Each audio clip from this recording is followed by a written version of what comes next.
Good morning to all of you out there. It's April 21, Tuesday, April 21, 2020, and you are watching Agenda on Signal TV, channels 8 and 250, and live on Facebook on One News PH. And today we will have quite a full schedule, and our lineup for today will include General Cirilito Sobihana of the Armed Forces of the Philippines, DILG USEC Jonathan Malaya, Jose Mari del Rosario of the Philippine Hotel Owners Association, Stephen Kua of the Pag-asa Supermarket Group, and of course, our very own Jen Kalimon, TV5 correspondent who is assigned to the Department of Health. Let's get on with today's program. First, the headlines. Malacanang makes it clear that there is no plan to declare martial law. Presidential spokesperson Harry Roque said that President Rodrigo Duterte is simply instructing the military and police to strictly enforce the enhanced community quarantine over Luzon. Roque dismissed reports that government is preparing for a total lockdown. Earlier, the National Defense and Interior Departments had already debunked a voice clip that went viral online, which was warning people to brace for a total lockdown. In other words, fake news. Meanwhile, President Rodrigo Duterte and US President Donald Trump engaged in a phone call in which both leaders talked about working together to fight COVID-19 pandemic. Presidential spokesman Harry Roque said the conversation took place late Sunday night and lasted for 18 minutes. But aside from the discussed collaboration between the Philippines and the US, Roque did not provide any more details about the call. The United States is also hard hit by the coronavirus disease with over 746,000 cases and 41,000 deaths. Back here in the Philippines, 40 employees of the Research Institute for Tropical Medicine, or RITM, have tested positive for COVID-19. RITM Director Celia Carlos assured the public that the facility will not shut down but will have to adjust its operations. Carlos said that infected workers who only had mild symptoms are now quarantined in the facility's dormitories. Those with serious symptoms have been admitted to hospitals. RITM, the country's leading testing center for the coronavirus, has requested supplemental staff and disinfection of its facilities. On the ECQ front, the Department of Interior and Local Government again reminds local government units, particularly barangays, to stop imposing window hours for residents to go to markets. The limited market periods lead to congestion in wet markets, excuse me, grocery stores and pharmacies, which is effectively a violation of quarantine protocols. Instead, the Interior Department recommends scheduling which barangays may go out at certain time frames. DILG also encourages other business arrangements such as online buying and delivery of goods. Over in Taguig City, residents of the Pacific Plaza Towers in Bonifacio Global City cry foul over the alleged harassment of police officers inside their premises. One of the residents in the condominium posted this complaint online in which he said that the police officers forced their way to their private property. The cops were not wearing face masks and were shouting at the residents at the swimming pool area. The Pacific Plaza Towers statement confirmed that 4 policemen were present and that they also threatened to arrest the security personnel who tried to hinder them from entering the premises. The condominium has reached out to local government officials but has received no response yet. Here on Agenda, we have also reached out to NCRPO Chief Debold Sinas for comment. We will see if we will get the chance to hear the side of the PNP on the matter. And last and saddest news for the day, former Senator Jeherson Sonny Alvarez has passed away. He died yesterday due to the complications brought about by the coronavirus. Alvarez was 80 years of age. He and his wife, Cecile Guidote Alvarez, both tested for positive for COVID-19. And Cecile Guidote Alvarez is reportedly on the mend or recovering at undisclosed hospital. We send our thoughts and prayers to the Alvarez family. Sonny Alvarez was a batchmate, fellow vanguard of my father, Louis Beltran, and his passing is a loss for all of us. And we ask our viewers, please pray for the eternal repose of Sonny Alvarez, but more importantly, for his family who are struggling with a loss and caring or worrying about Cecile Guidote Alvarez. Now, let's move on to the program for the day. I hope we can get Lieutenant General Cirilito Sobehana, the 11th Commander of the Western Mindanao Command. General, good morning po. Magandang umaga sa inyo.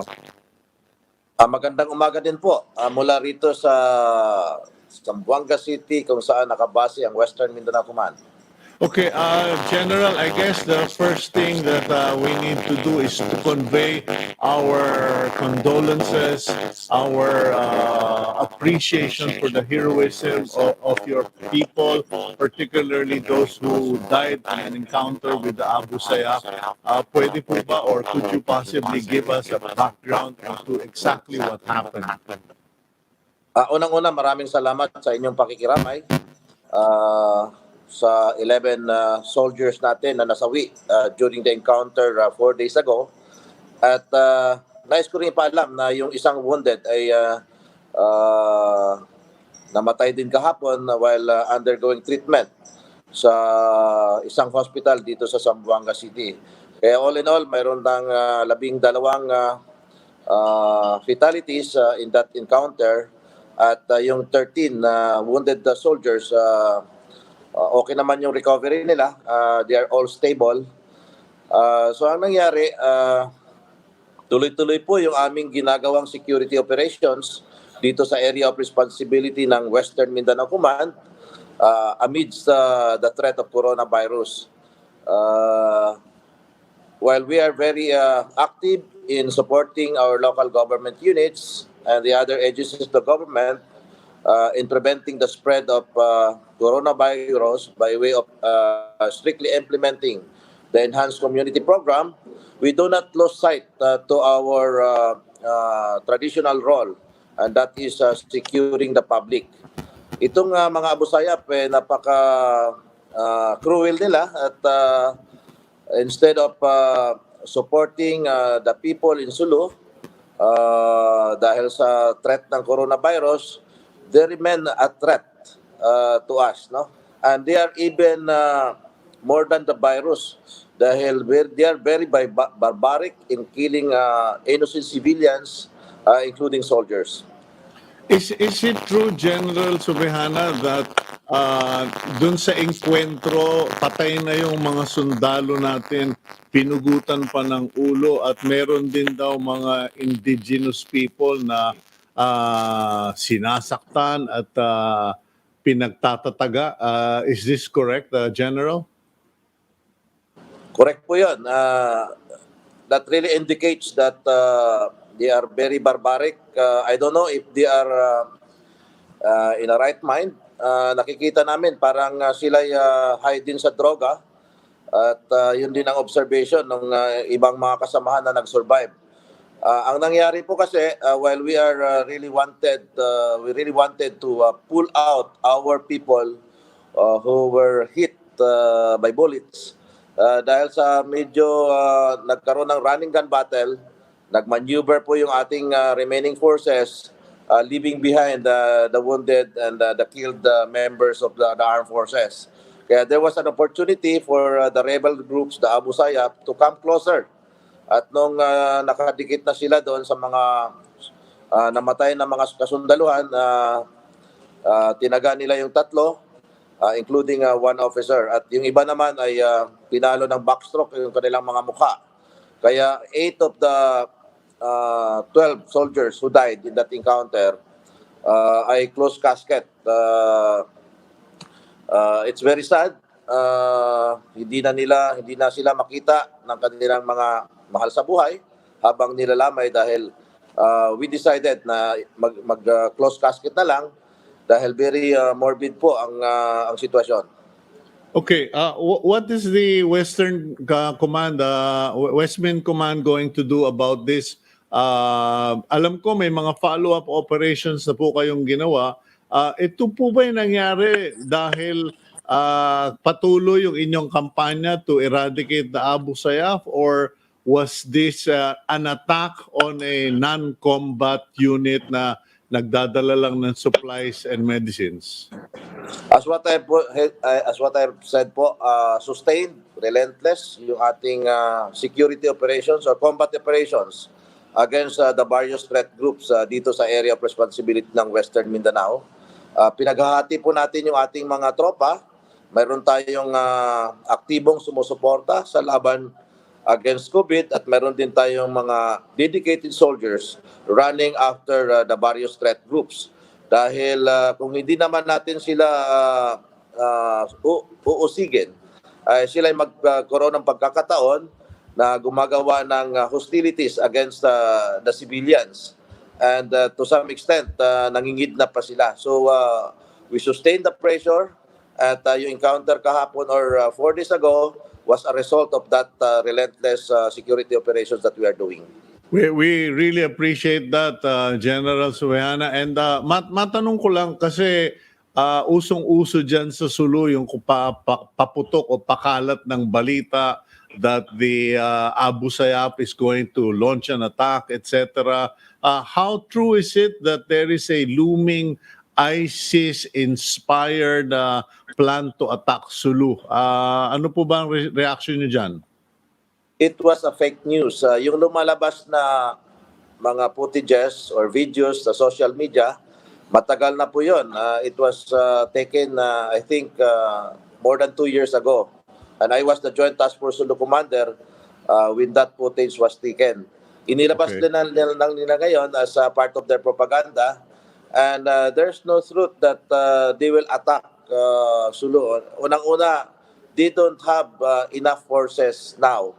Ang naengkwentro lang ng tropa natin ay more or less 40 at yun na yung pinaka-main body nila. At with us securing all the communities, we don't allow them to wage hostilities in any part of the AOR of Western Mindanao Command. Is it part of the AFP strategy not to name or identify leaders of the Abu Sayyaf anymore para walang sumisikat, walang bida? Or kanya ba walang sumisikat na bida ng Abu Sayyaf is because they don't have one leader anymore? Well, we do not want it to glorify their names. Unang-una, there's nothing to glorify dahil sila'y namamatay tao, very cruel, very barbaric. So we treat them as one. At isa pa, yung organization nila, mayroong sariling mundo, yung bawat liderato. Nakikita ko yung mismong head nila sa ngayon, walang effective control over his followers. Kaya I think it's appropriate for us not to name names or not to name commanders. Okay, I fully appreciate that. Now, shifting the discussion to the health and the situation of our uniformed personnel, General. Kamusta naman po ang mga tropa as far as COVID-19 is concerned? Because I'm sure you already heard sa PNP, yung mga frontliners, medyo marami rin na ang na-infect or suspected to be infected. Fortunately, ilan-ilan lang ang nasasawi. Diyan po sa AFP, especially out there in Mindanao, kamusta ang situation ng mga tropa? Across the EOR of Western Mindanao Command, among the troops assigned here, mayroon po tayong dalawang nag-positive. Yung isa naka-recover na at yung isa naman ay undergoing treatment sa isang hospital dito sa Zamboanga City. There are also few members of the armed forces assigned here in the region na masasabi or who are categorized as PUIs and PUMs. We give premium really to giving protection to our soldiers who are deployed out there to implement the enhanced community quarantine and to enforce the laws that had been implemented or issued lately. Okay, General, matanong, maiba lang ako, no? Kasi may lumabas na picture sa Facebook. Hindi naman siya negative picture, but parang yung mga nag-post medyo awang-awa sa mga kasundaluhan natin, NPNP, na mga frontliners daw na walang matuluyan except some sports stadium in Zamboanga City because they can't go back to their families or back to barracks dahil naging na-expose nga sila sa front line. Ano ba ang setup for your personnel who are in the front lines manning the checkpoints? Pag nag-duty na ganyan, saan ang rest area nila? Meron po tayong dedicated barracks for our frontliners. Tulad ng nasabi ko, mayroon tayong tropa who are running after the threat, the security threats, at meron din tayong mga personnel who are assigned to support the implementation of ECQ. At tuwing bumabalik sila, meron silang isang barracks na hindi sila maghalo-halo, no? Para walang contamination. At we don't want them to be deployed na wala silang kasuotan na PPE na tinatawag natin. So talagang sinisikap namin na makapag-imbak kami ng maraming protective gears para sa ganun hindi naman pabalik-balik nilang isusuot ito. So ako ay very thankful din, no, not only to the national agencies but also to the people na mayroong very big heart na masuportahan yung ating mga frontliners dito sa area of responsibility. Okay, I'm sure it's already been confirmed by the AFP top brass that they have received instructions to be on the ready to, in case there is a need to implement a martial law like or martial law style ECQ.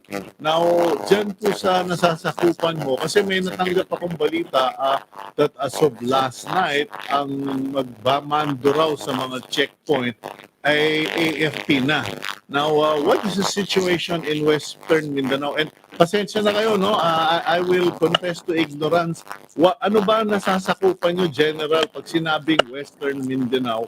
Ano ba ang nasasakupan? And is it true that the AFP are manning the checkpoints as of last night? Well, from the very start, we are on the lead on manning checkpoints to implement ACQ together with our partners from the Philippine National Police. And also, we are mobilizing our reservists dahil they are our force multipliers. Okay. Ang Western Mindanao Command covers 4 regions. The Bangsamoro Autonomous Region in Muslim Mindanao, Region 9, part of Region 10, and part of Region 12. Okay. Now, how is the cooperation in the BARM area? Because I've seen in other countries, medyo naging issue yung social distancing, no crowds, and worship. Medyo in some countries, may mga Muslim mosques na pinasok ng mga frontliners at pinalabas yung mga nagwo-worship. Diyan ba sa BARM, ano ang naging agreement ng mga religious leaders as far as worships are concerned? Well, we have the same observations. No, they insist on going to the mosque to pray, not only once but at Five least times. 5 times a day. Yes. Uh, Nung una, it was very hard for us to convince them not to do it. But nung sinustay namin yung aming effort, appealing to them, explaining to them the negative impacts of not complying to social distancing, sa ngayon po, hindi na sila, nagdadasal na lang po sila sa kanilang mga kanya-kanyang mga bahay at naririnig naman po yung trompa na naka-install sa mga mosque.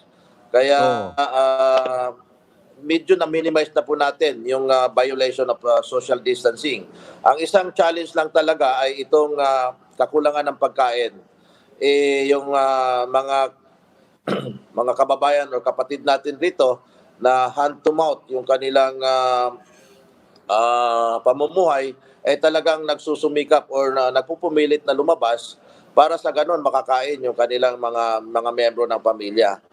Buti naman may mga interventions naman from the local government units, and of course with the special amelioration program, malaking tulong po to.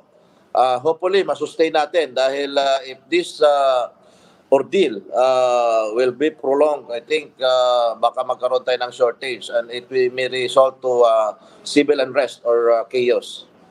Okay, well, we're hoping that it does not lead to that, and we will try to do our part to appeal to our viewers in Mindanao, particularly Western Mindanao, na makipag-coordinate sa office ninyo kung pwede, so that, because I'm sure there are a lot of Filipinos in Western Mindanao who would be happy to help out. Hindi lang nila alam kung saan pupunta, and maybe if you guys can put up a hotline number, baka bahain tayo dyan ng tulong. In any case, General Subehana, we want to thank you, and especially your brave men, the heroes of the AFP, for their courage. Alam ko you are a recipient of the Medal of Valor. So hindi namin hahanapan pa ng mas matapang at magiting na leader diyan. But in any case, I want to give you this chance to make a shout out to our viewers if you have a message for them. Maraming salamat, Sir Sito, for including us in your program. Kami dito sa Western Mindanao Command, we will try our very best to be on top of the situation always, addressing the two fronts, the security threat and the threat of the COVID-19. While we are doing our best effort, we should also admit that we have our own limitations.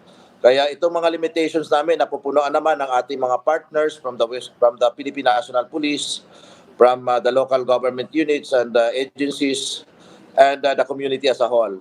So if everybody cooperates and supports our programs against these threats, I think we will end up successful or victorious in our campaign. So nagpapasalamat ako sa lahat sa kanilang suporta at kooperasyon sa aming mga ginagawa.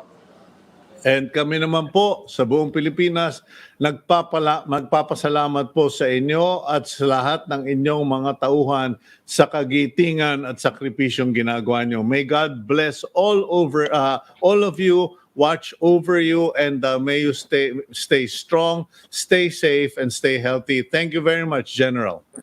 Maraming salamat din po, Sir Chito. Okay. That is General Cirilito Sobehana. He is the head of the Western Mindanao Command. And I just want to make a shout out to all the businessmen in Western Mindanao, businessmen, and lalo na po yung mga businesswomen. Let's not forget the businesswomen, because there are so many celebrated businessmen in this country, but very few have recognized the businesswomen who have converted their businesses into shops that manufacture face masks, shops that manufacture PPEs, and actually businesswomen who give money without making so much of a big thing out of it. But to those of you who are in the Western Mindanao Command, I think what General Subihana said is just a hint of the reality. When a soldier talks about poor people who are living hand to mouth, it is literal. And I am imploring, calling upon our kababayans, whether you are Catholic, born again, Muslim, if you have some to spare, please work out a way to coordinate with General Subihana, help send food and supplies not just to soldiers but to our kababayans who are living on a hand-to-mouth existence. Because at the moment, especially in the Visayas and in Western Mindanao, medyo pahirapan po yan. Malawak na mga bulubundukin yan, malayong mga daan at mga tawiran ng dagat. So if you're already in the area, please help. Anyway, let's move on to our program. Next up, we have a regular of agenda, none other than Undersecretary Jonathan Malaya of the Department of Interior and Local Government. Looking great. I love the shirt, USEC Jonathan. Thank you, Sir Cito, and good morning to all our televiewers. Okay, first up, I will give you the chance to clarify or remind the local government units regarding your recent announcement on no more scheduling sa mga palengke kasi mukhang may problema. Could you please make that clarification? Yes, Sir Chito. Essentially, it's just an advisory. It's an advisory to our local government units because the role of the DILG is to guide and to assist, and to supervise our local government units. But of course, we do not want to take over the LGUs in the sense that since they have local autonomy, they should have flexibility in implementing the guidelines set by the DILG. So essentially, Sir Chito, it's more of a sharing of best practices. So we learned, for example, from other LGUs that they have their mobile palenques already in place, and the mobile palenques help people stay at home and helps them to get their produce, to get the things they need without taking public transportation because there's none. Anyway, there's none available public transportation. The other purpose of the advisory is to share to our LGUs that when we have window hours, it sometimes leads to congestion in the public markets. So having read this memorandum, the mayor now has the flexibility to adjust this to local conditions and make the necessary decisions, which is for purposes of making sure that people stay where they are. And when they go to the public markets, they don't violate social distancing, or we do not have kumpul-kumpulan, which leads to what we don't want, which is mass gathering. Okay, so what will happen is bukas ang palengke all day, bukas ang supermarket most of the day. Wala nang 3-hour schedules. But gagawa na lang ng probably odd even. Is that correct? Yes, we leave it to them really. As I said, Sito, it's difficult for us to replace their judgment because they're on the ground. They know their people, they understand what they need. But we just want to share to them a best practice that we've seen across the country, that if we have those window hours, instead of preventing people from congregating, the window hours instead lead to more people in the public markets. Okay. My other life is as a crisis management consultant. And I'm wondering, has the DILG implemented an impact assessment of the ECQ? I know you guys are doing a lot of catch up. I know that it's on a day-to-day basis, putting out fires, implementing new solutions. Pero meron na bang ginawang impact assessment study that can show ano ang naging epekto nitong ECQ, not just from a medical perspective but on a local governance perspective? Ano ang naging maganda o masama sa ECQ? Well, we have, as Sir Chito, we have a an emergency operations center that is running 24 hours a day, and it makes regular situational reports every 6 hours. And on the basis of these reports that we get from the ground, that we have we do make assessments, no, on how effective we've been, no. And it's nice that it's been being validated by independent studies. The last one done by the UP COVID response team has shown that the ECQ has been effective. No, it has led to a dramatic decrease in the infection rate, no, to manageable levels that our health sector or our health industry can address without overwhelming our hospitals. So, in that sense, I've seen several others studies from other groups which has validated the validity and the efficiency of the ECQ. It's Well, just that was the original intention anyway, mhm. for to give our hospitals breathing and working space para hindi sila bahain, hindi sila ma-overwhelm, and we start losing medical workers left and right. So, in terms of the medical aspect, okay yung ECQ. And how about in other areas? What are we learning? Well, I think we've been very effective in so far as the implementation of the strategy, because we have this national strategy, which is detect, isolate, um, treat, and recalibrate. So on the aspect of detection and isolation, so isolation we've been quite effective. We even have surplus isolation centers now. There's a Okay. lot of them being set up in all LGUs, and many of them have not been used. Okay, Mhm. so they're just there to make sure that if we do have this peak, as they say, we have the isolation centers. The challenge now really is the testing, because although we've been getting a lot of new testing centers on the way, we're looking at the time frame. We need to massively get this testing done before April 30, so that we can go back to the new normal come May 1. That's the target, because no one really wants to have this extension. No, maybe Yeah. it's just the coronavirus who wants the extension. So really the challenge is to the testing, because we do have one, for example, in Baguio City General Hospital, which serves 3 regions. So we need more tests to be done in regions 1, 2, and 3. And then we don't have a testing center up to now in regions 3.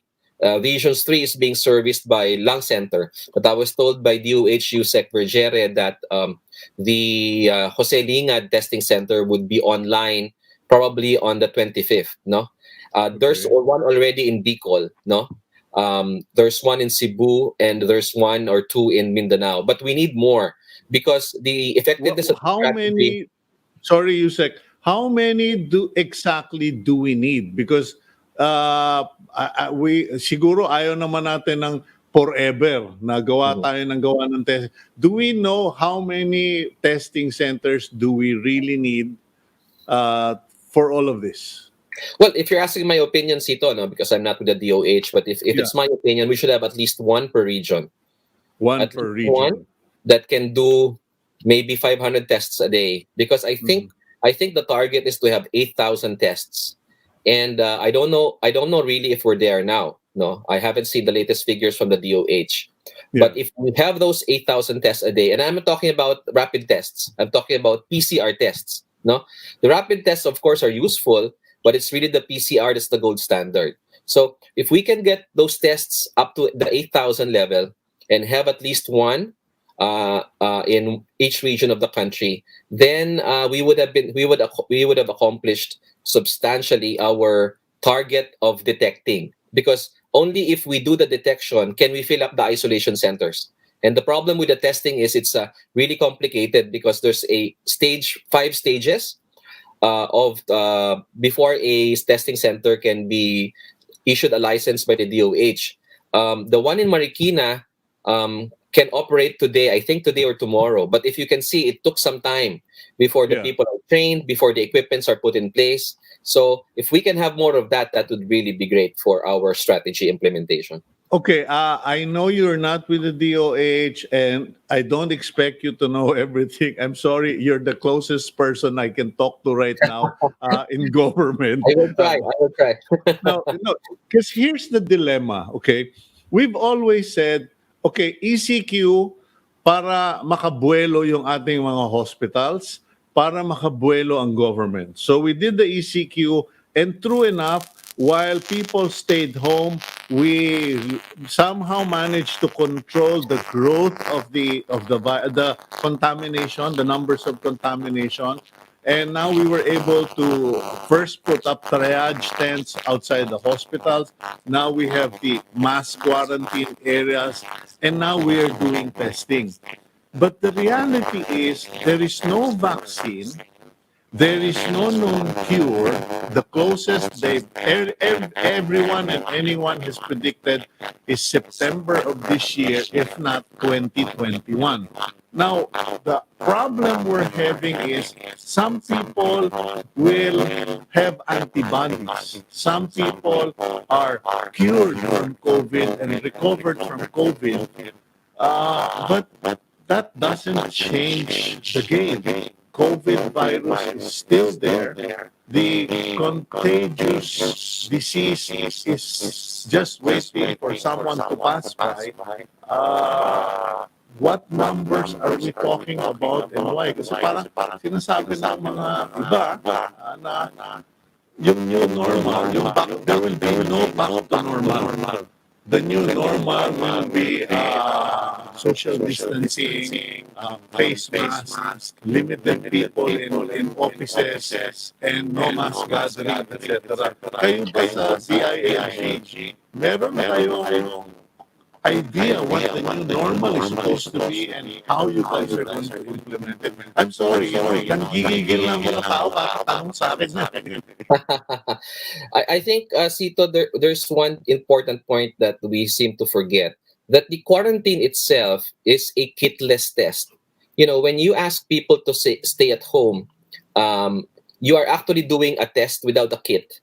Because if you are at home and you happen to have contracted that disease and your immunity system is good, then you would have defeated the COVID while still at home. Okay, and we have seen this in so many countries around the world. So we really did the ECQ for two purposes. One is to prevent its spread because it does not have legs, so it cannot go out. Only people go out, so it's the people that spread it. And number two, the purpose of the ECQ is that people who have been infected by it but have good immunity, or sorry, have good immune system, will defeat it on their own. And then, if they do not have any symptoms, then would have if they do not have any symptoms, then that's the end of the story, no? So really, the challenge now to government is to do the contact tracing, of all of the people who have been contracted by the positives. And once we have done that contact tracing, we have them tested.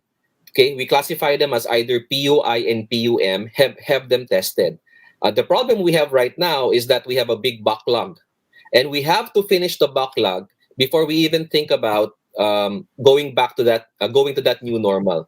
And the good news, Sir Cito, is that today the Philippine Red Cross is going all out in testing. They have purchased a lot of machines. The number of machines evade me now, but they do have.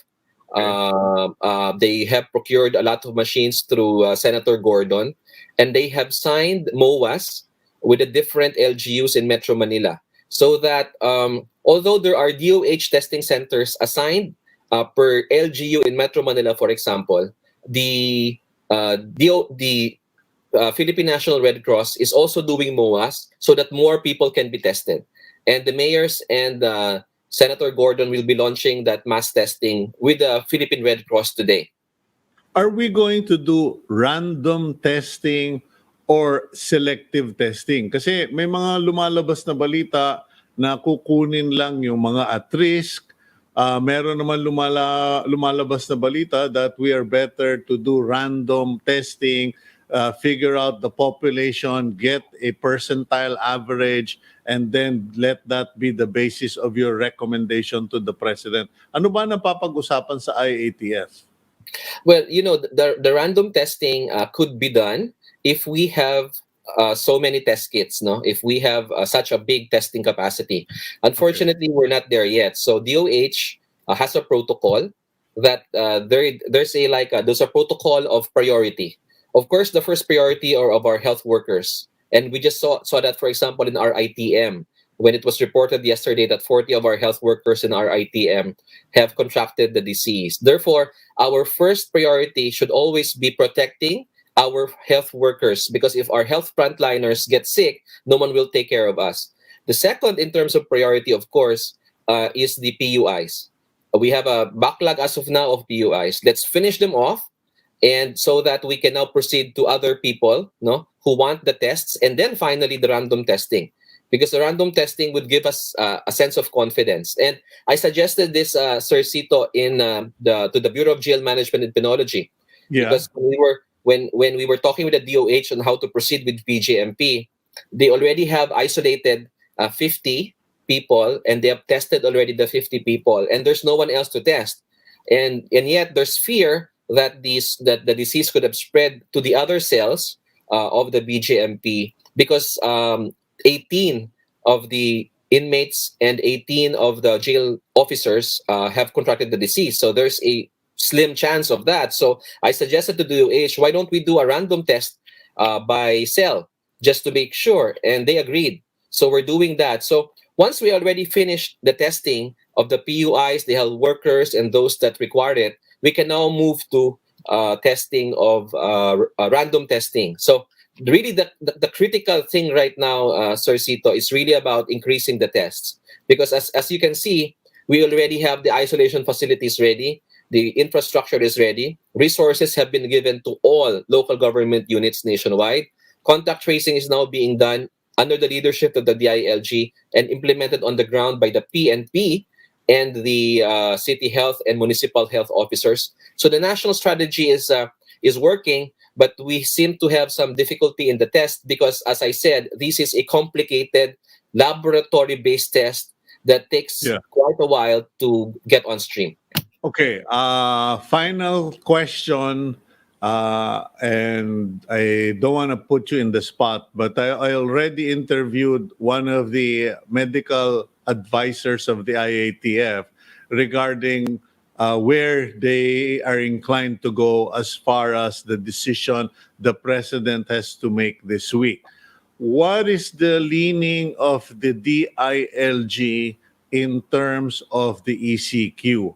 Are you guys inclined to extend it, or are you inclined to lift it?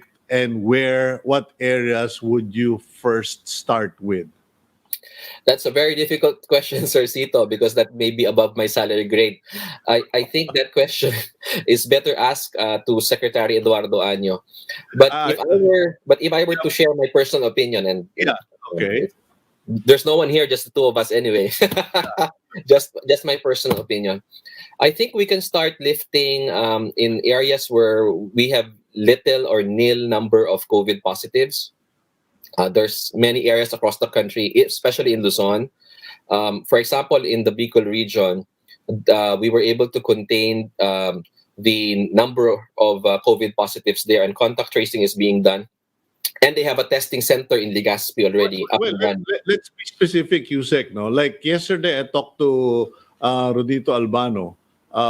If I remember our discussion, I think they only have one or two, and then also Governor Mamba. I think they have less than a dozen. I think I'm not sure, but you guys will have to come up with that number. How Mhm. many is little? How many is too many? Because I think that's what people are waiting for, and we need to start managing people's expectations, or we're going to have a lot of headaches. And I support government. I don't support politics. I support government. The last thing we want to see is what's happening in Michigan and in Washington, where people are just really being stupid and going out protesting. Yeah. Uh, what is the inclination of the IATF in terms of numbers? How many is few? Sir Cito, there's a committee of the IATF that's studying the post ECQ scenarios. I'm not a member of that committee, so I Okay. wouldn't know. But they are setting the parameters, as you said. There's a data analytics group that is looking at the figures right now, churning out the numbers, so that we can have a science-based decision insofar as this is concerned. Really, science is in control. I think I can assure the public of that. It's a science is in control. Really, on the part of the ILG, our desire, on my part, on my personal opinion, why I would want a partial lockdown or a modified quarantine be implemented after April 30, starting May 1, is precisely because of the social economic effects of the quarantine. You know, Okay. these are two issues interrelated: the health response and the socio-economic response. And the response is something that we in the ILG are very much involved with.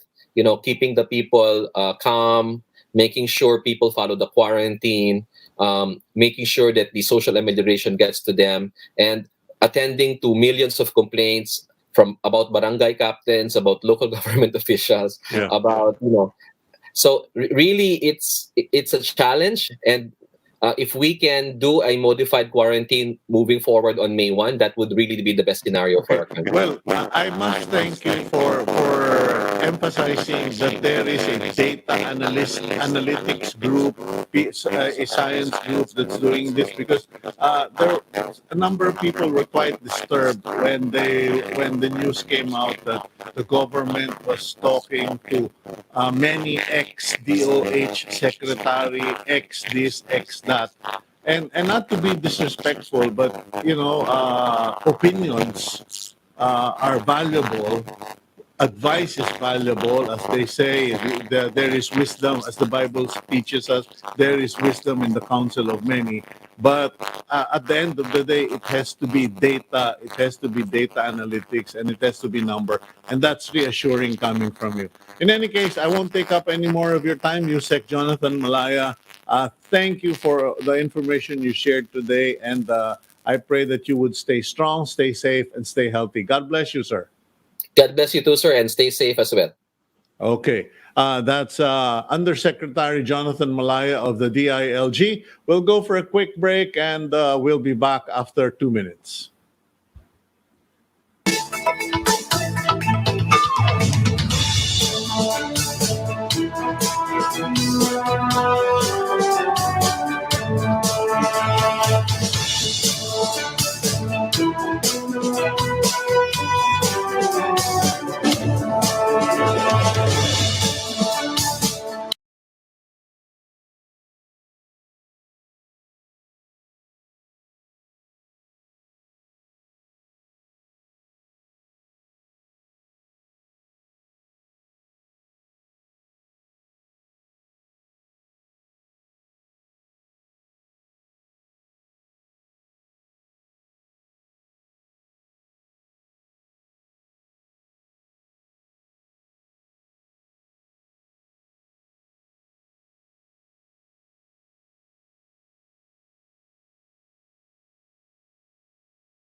Okay, you're back here on Agenda. I'm Cito Beltran. You are watching us via Signal TV, Channel 8 and 250, as well as on Facebook Live via the One News PH Facebook page.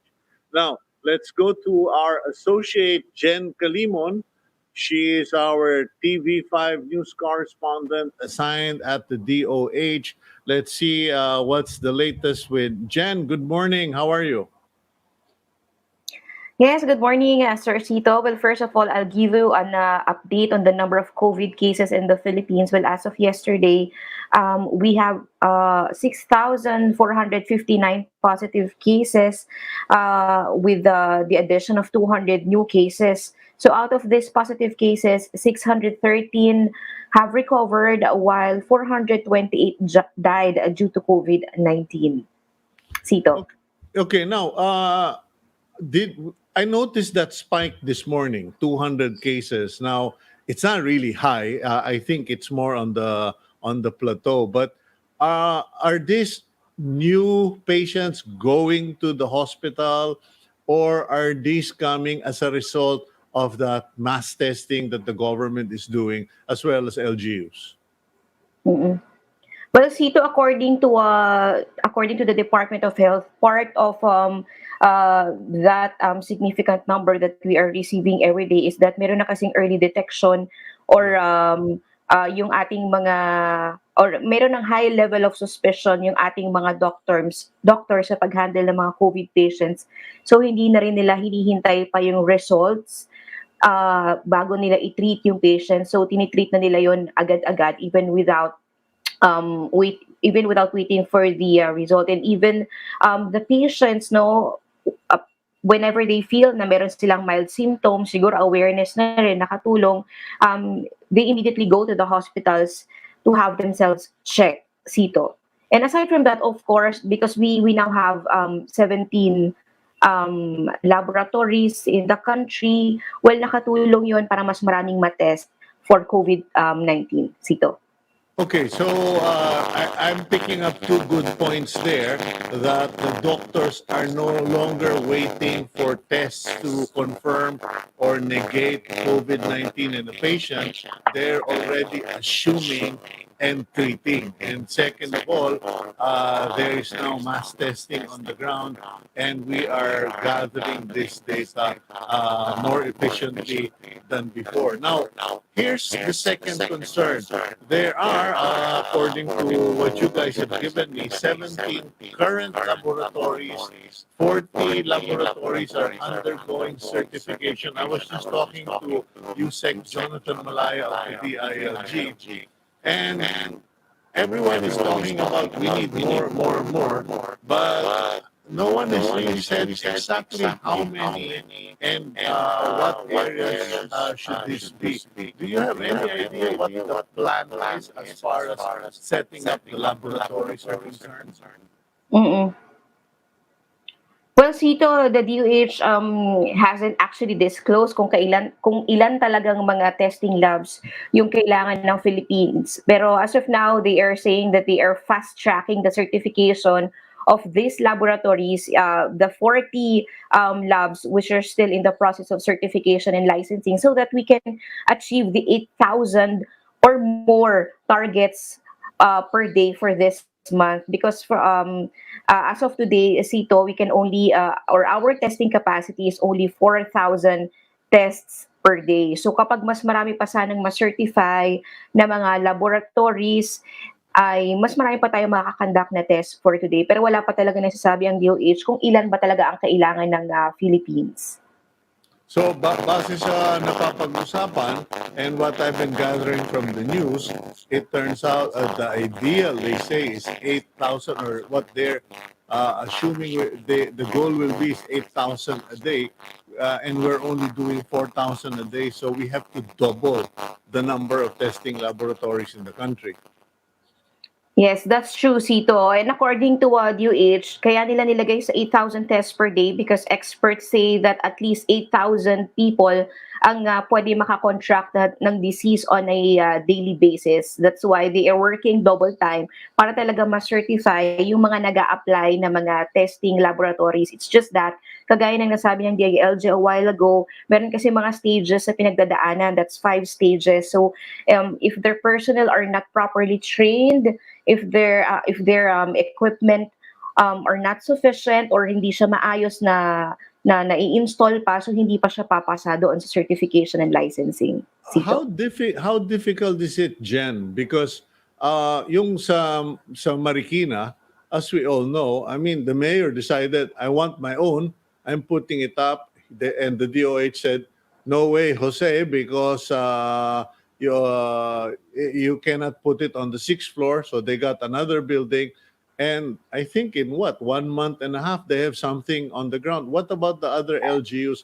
Is the DOH encouraging, supporting, or promoting other a laboratory facility in all cities?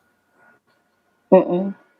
Well, Sito, the DOH comments naman the effort of Marikina LGU. It's just that they explained before na the reason why they did not give license, no? Why they did not give license to Marikina ng mas maaga was because hindi pa sila nakakapag-comply doon sa mga requirements set by the DOH and ng IATF. And they also encourage other LGUs kung kaya nilang magkaroon ng local testing, local mass testing sa kanilang mga constituents, sa kanilang mga nasasakupan. Well, the DOH welcomes that. It's just that they have to comply with the requirements of the DOH and IATF before sila mag-set up ng ganong mga facility, Sito. Okay, for the last 2 days, Jen, lumabas na yung balita, the news has come out of that COVID-19 infection or contamination at the RITM. Do you have any idea exactly what happened and how this affects the ability of government to fast track the testing? Sinasabi naman ni Director Carlos na they're still working and things are being cleaned up. But paano ba nangyari dyan? Mm-mm. Well, actually, Sito, the DOH hasn't released any information about the contamination or alleged contamination in RITM. We'll possibly ask that question during the virtual presser this afternoon, Sito. Okay. So, nauna pa yung response sa press conference. Yes. Wala pang info about that, Sito. Okay, because meron ng detalye sa media, 41 personnel RITM. of the RITM have been placed under quarantine Quarantine. because of that. In any case, you mentioned that the Philippines has had 41 new recoveries and 613 in total.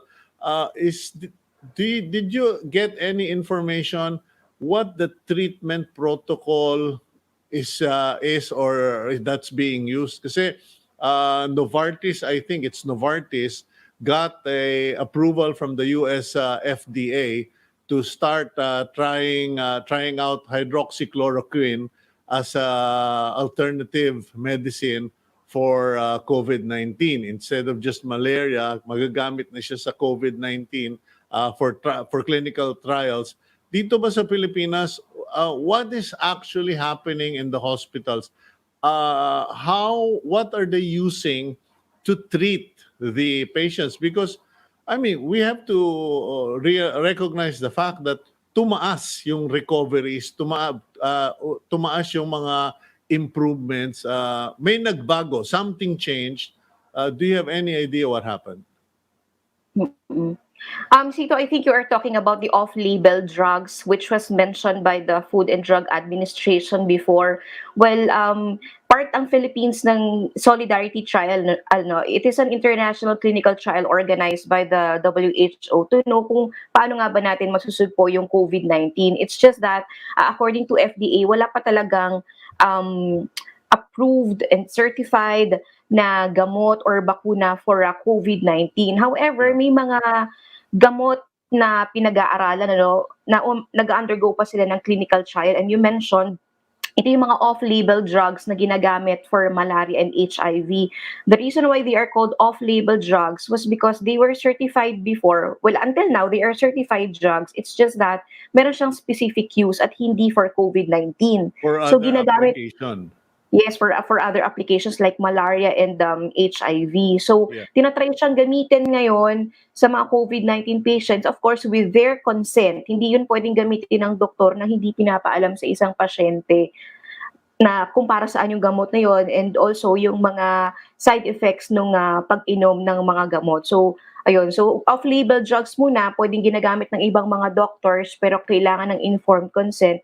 And hindi pa talaga siya yung standard na gamutan sa mga may COVID-19, ano? Kaya hindi pa siya pwedeng gamitin widely sa buong Pilipinas. And if I may just add, Sito, Yeah. no, hindi ko nabanggit kanina, yung two factors kasi kung saan ina-attribute yung high recoveries. Again, first, mataas na nga yung index of suspicion ng ating mga doctors.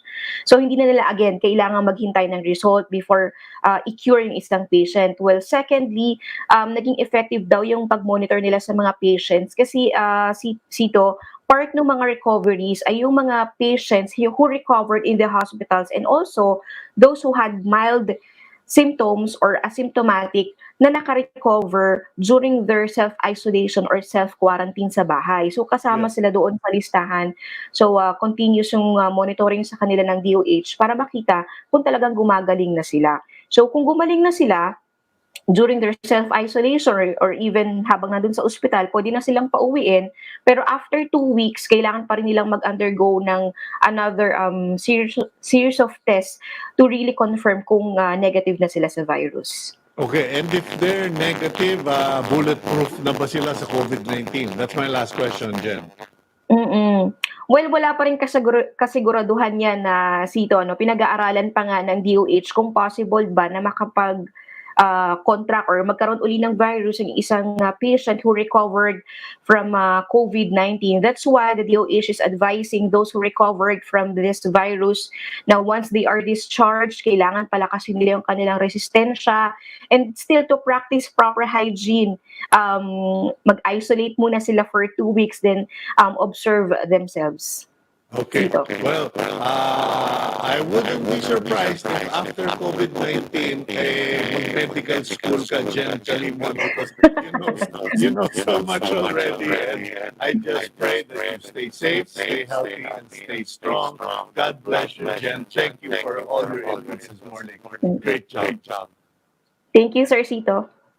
Okay, that's Jen Chalimon, our TV5 news correspondent at the DOH, and a lot of our young people, young colleagues, are really learning a lot from everything that's been happening out of COVID-19. Now we'll go for a quick gap, and we'll just fix up some of our technicals here, and we'll come back, and hopefully I want to interview some people, particularly from the Hotel Owners Association. Do stick around and stay tuned.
here on Agenda. I'm Cito Beltran, and you are watching us via Signal Channel 8 and 250 or via Facebook Live on One News PH. Now, up next, we have Mr. Jose Marie Del Rosario of the Philippine Hotel Owners Association. Microtel. I hope I got that right. Microtel hotels. Okay, we are having a little problem with our technicals there. But okay, I think Jose Mari, good morning. Can you hear me? Yeah, I can hear you. You're looking good, sounding good. In any case, getting on with the program. You're live already, okay? So Okay. I just want to find out first because my friend Art Lopez, one of your associates, was recently quoted in the newspapers that the Philippine Hotel Owners Association was sending out an SOS to the government for bailout. And it's not uncommon in these times because even in the United States, the U.S. government has put a bailout fund for airlines. Now, what is the situation for hotels in the Philippines? Can you give us a picture, please? Well, we've been hit really very bad, in the sense that we are not allowed to operate unless certain circumstances like foreigners leaving, accommodating OFWs. But the big sector that we are supporting now are the BPOs that are continuing to operate. So, in terms of some numbers, there are about 348 hotels that are operating, but a lot of them are not our members. About 102 or 20% or 30% of our membership is operating now here. Mostly in the Metro Manila area, some in the Calabarzon area. So it's a mixed bag. Okay, now what is your financial situation? Because you obviously have no cash flow.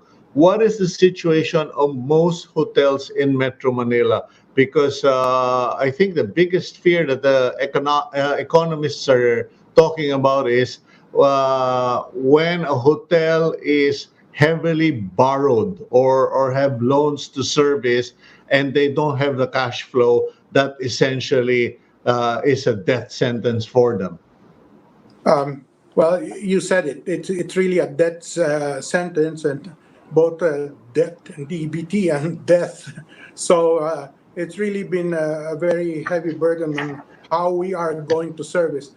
But among the proposals sent by the Philippine Hotel Owners Association to the DOT is a cry for help for fiscal incentives, tax breaks, extending loans to at very low interest rates to those who need it. So it's been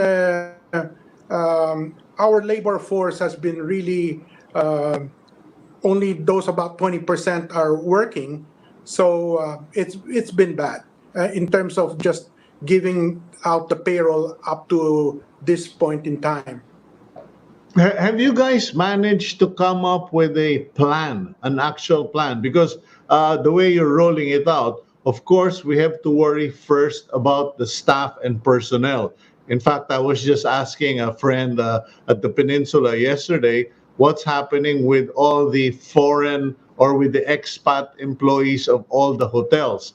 And apparently, most of the expats are grounded in Manila if they weren't able to get out. They're also not getting any assistance except, I suppose, a place to stay and food. But do you guys have a plan?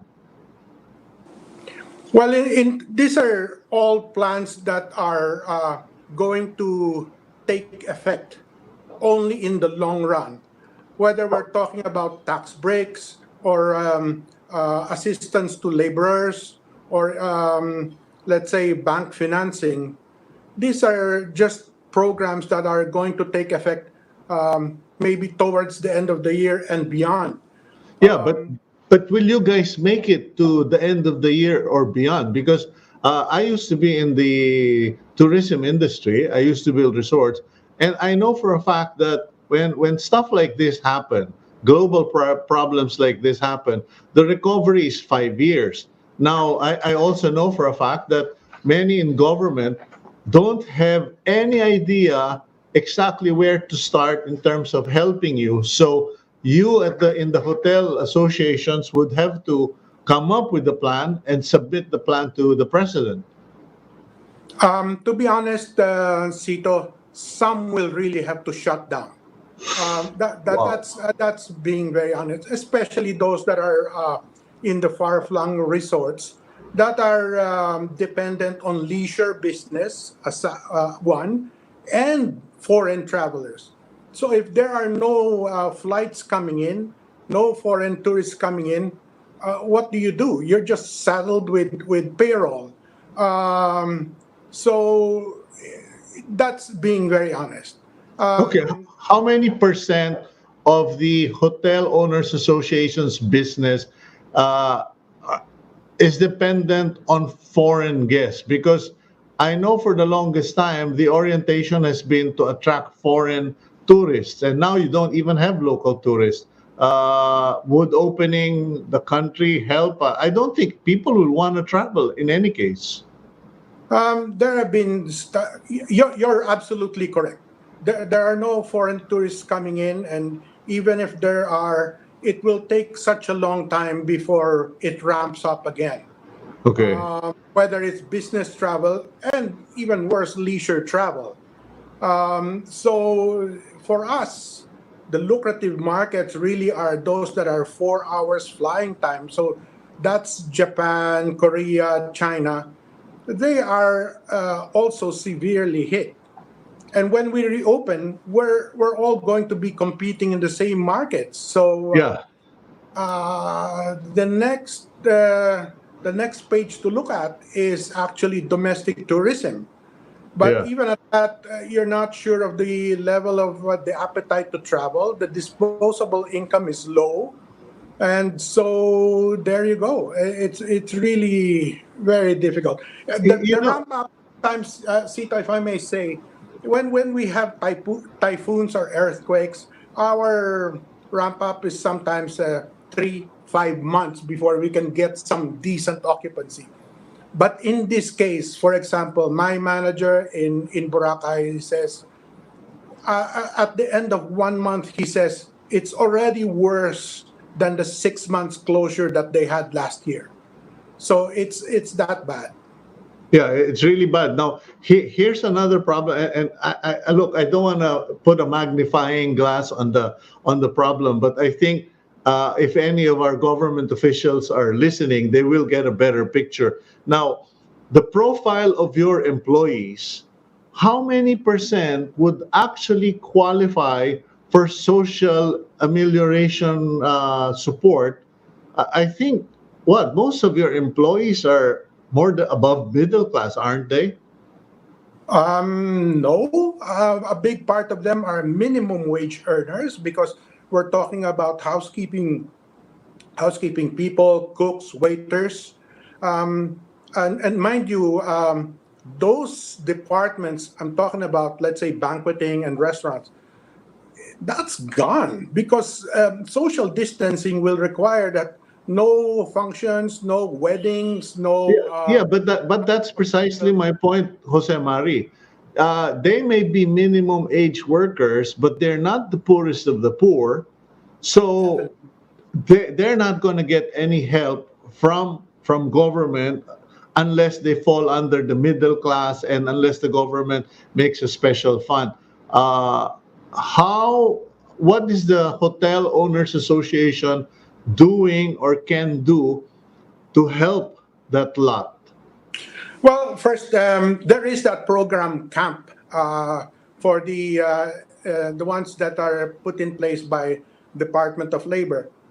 The sad thing about it is they have ceased to accept new applications because they said that they have already consumed the fund. So that's about 1.2 billion or something. So and in some cases, we have not even received any acknowledgement that they have gotten our. They just overwhelmed. They're just overwhelmed. Yeah. So to answer your question, we really have to just dig into our own pockets in terms of paying salaries up to an X period in time. We try as much. We try But to. for how long? How long can you manage to do that, Jose Mari?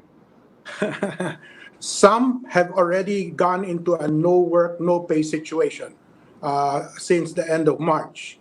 In our case, the Finma Microtel hotels, we've paid them until the middle of the month, April 15.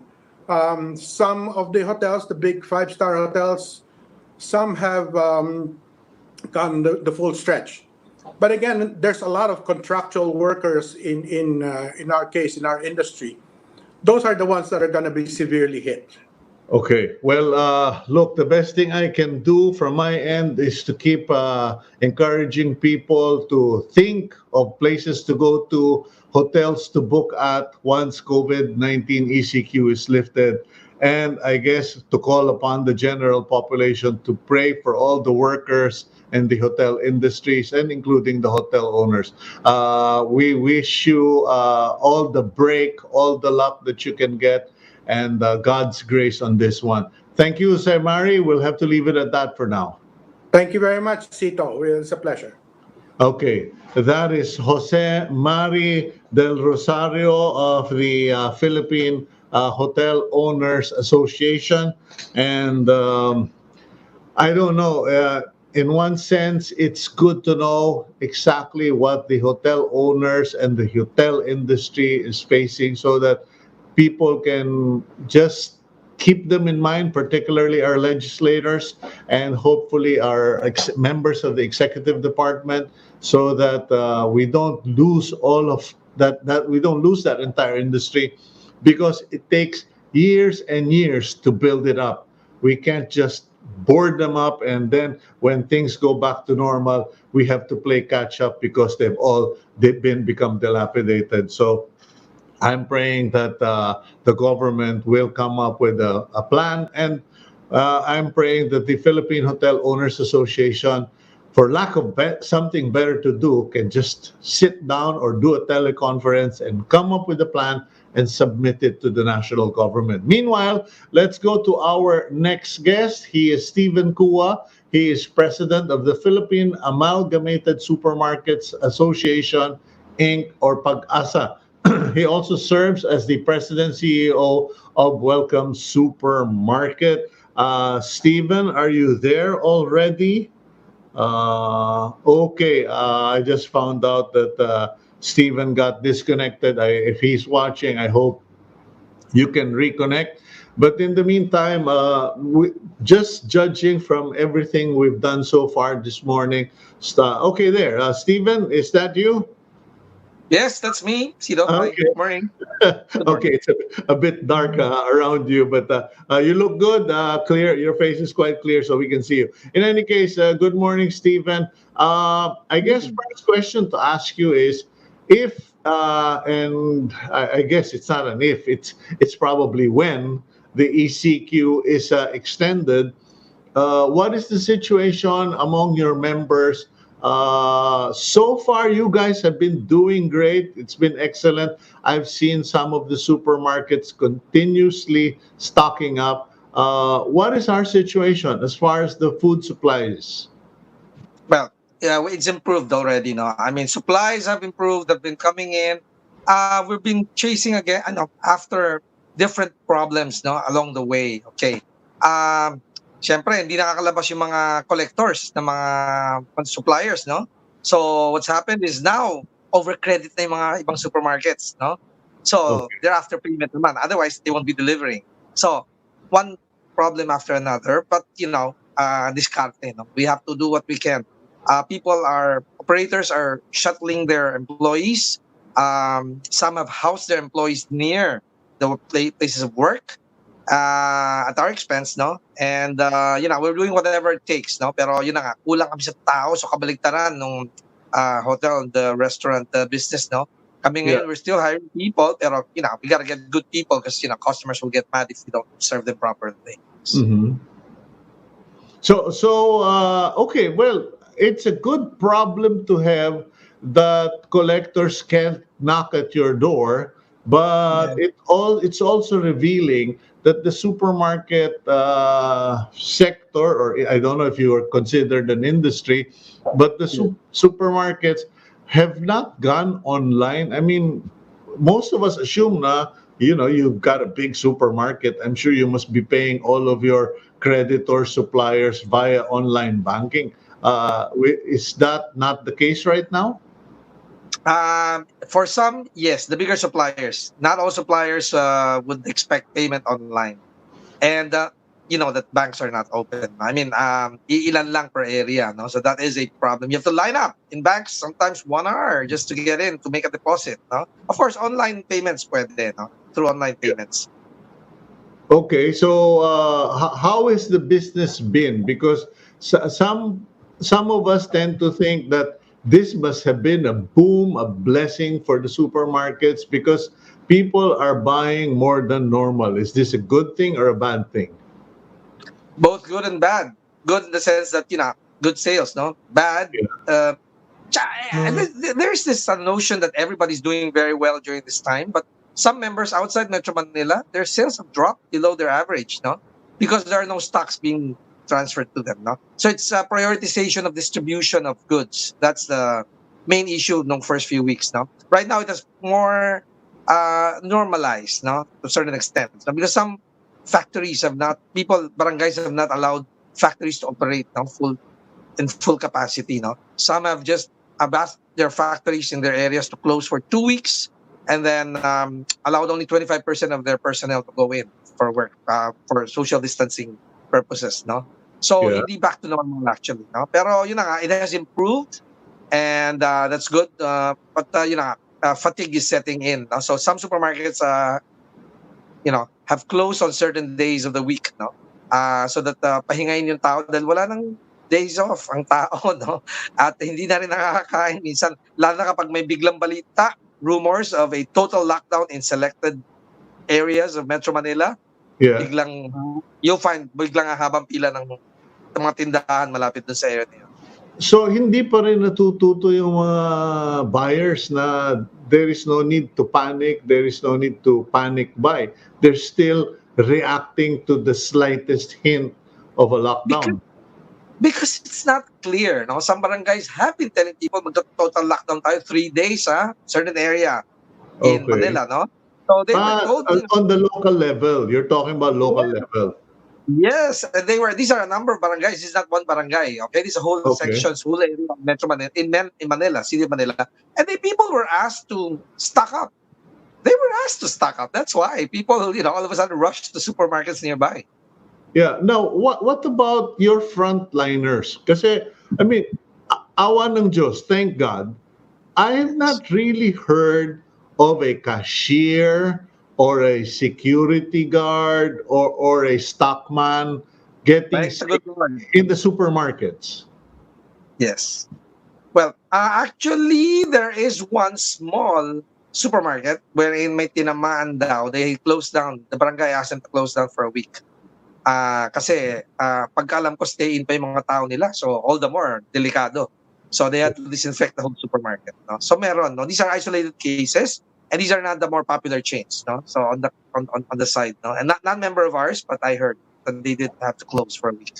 So it was one out of so many thousands, if not million. Well, di naman siguro millions ang worker nyo. So one out of so many thousands. So the good news is the supermarket owners have managed to apply the social distancing, the health hygiene, cleanliness programs properly. Kasi may mga nagkakalat ng balita na kumakalat ang COVID galing sa supermarket. Which is Galing pang hospital yan. Pero actually, it's not a doctor and not a medical worker. No? Kinalat lang niya na most likely, pwedeng ang daming tao doon. But where else will people congregate these days? That's the only place that you're allowed, right? Yeah. Aside from pharmacy, no? Diba? Well, in Diba? any So no ways, need to. congratulations to you and to your members that you are taking care of your employees, securing the areas of concern in terms of social distancing and hygiene.